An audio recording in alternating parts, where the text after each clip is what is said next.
guys, and welcome back to my channel. My name is Lisa, and my husband Peter and I are foster parents to a sibling group of 3, and I make weekly videos about foster care. So if you've not already, please go ahead and subscribe.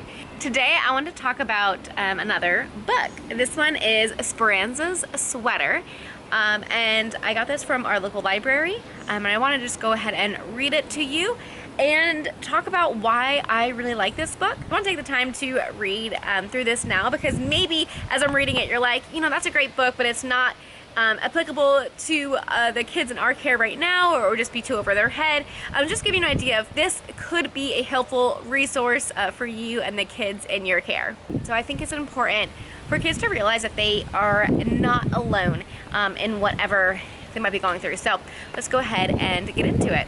Speranza's Sweater. Mama, why do you keep this old sweater? It's a very special sweater, said Mama. Looks kind of plain to me.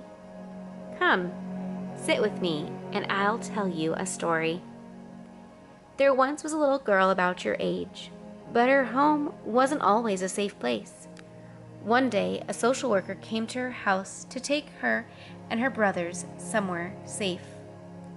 Along with a few special items, she brought her favorite sweater. The sweater?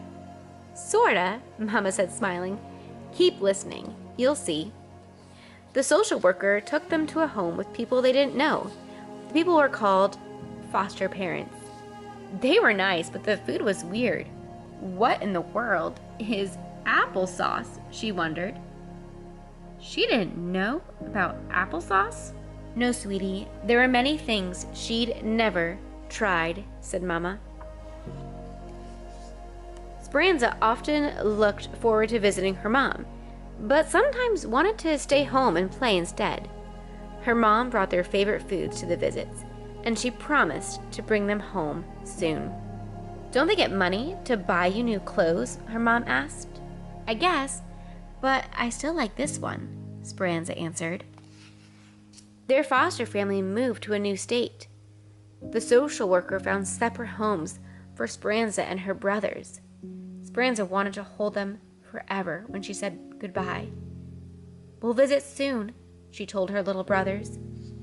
Speranza lived with many different foster families. Sometimes she felt angry at her mom for not keeping her promises. Sometimes she missed her parents, even if they had fought a lot. And sometimes she daydreamed of a loving family who would make her their new daughter. Then she moved in with a new family. They did a lot of fun things together. Speranza was afraid to like them. She didn't want to feel sad when it was time to say goodbye. She played in the snow in the mountains. It was so much colder and harder than it looked on TV. They went to a family reunion. She liked pretending they were her family. She rubbed her cheeks sore from all of the smiling. Speranza also visited her brothers. She couldn't help but smile to see them happy and laughing. But one day, she told a lie and was caught. Her foster parents said, "We know telling the truth is scary. Lying isn't okay, but we love you no matter what. Telling us the truth lets us know how to support you." They didn't make her leave. She secretly took food from the fridge and ate it. She hid the rest in her hamper. They said, "Speranza, you can always ask for food when you're hungry because we always have enough." They still didn't make her leave. She still missed her mom and dad sometimes. She loved one set of parents and didn't stop loving the other. She loved both at the same time. One day, her foster parents said, "We would like to adopt you. What do you think about that?" Her heart raced. Did she feel happy? Scared? Angry? Would her brothers still be her brothers if she were adopted? Would her mom think she didn't love her anymore? Would this mean she wouldn't have to move again? One day, Speranza and her family went to court. A judge asked if she wanted her foster mom and dad to be her parents forever. Yes, she said. Judge Cordoza asked her foster parents if they wanted her as their daughter forever. They said yes, too. The judge gave her a new birth certificate with her new name on it. Speranza couldn't decide what made her heart feel like bursting the most, having her own forever family or seeing her brothers get theirs too. As an adoption gift, her grandma made her a new sweater. She took her old sweater's yarn and some new yarn. Speranza picked the color. It was a little big and wasn't used to being worn yet.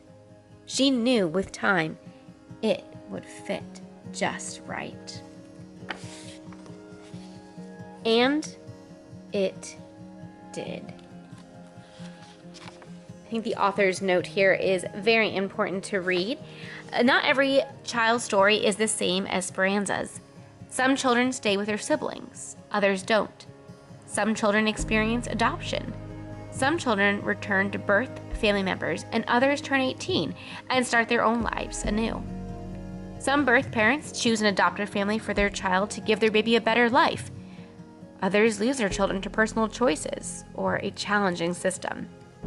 While Speranza's story is unique to her, every child will relate to her feelings of confusion, longing, fear, worry, excitement, and hope.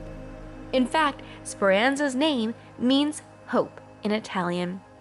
May each child experience the sustaining joy and hope of knowing they belong and are loved.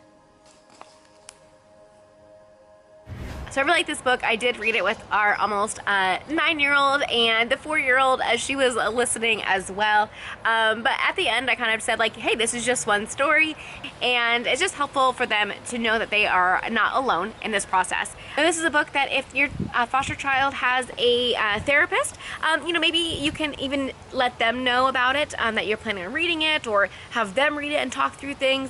Just another resource for foster parents to be able to help the kids in their care, to be able to work through all the many different feelings. So I hope you found that helpful. Please leave below any other books that you have found helpful with foster children, because I am always learning and love to be able to share these resources with our children in care and also with you guys as well. So thanks for watching. Subscribe if you are not already, and we'll see you in the next video. Bye guys.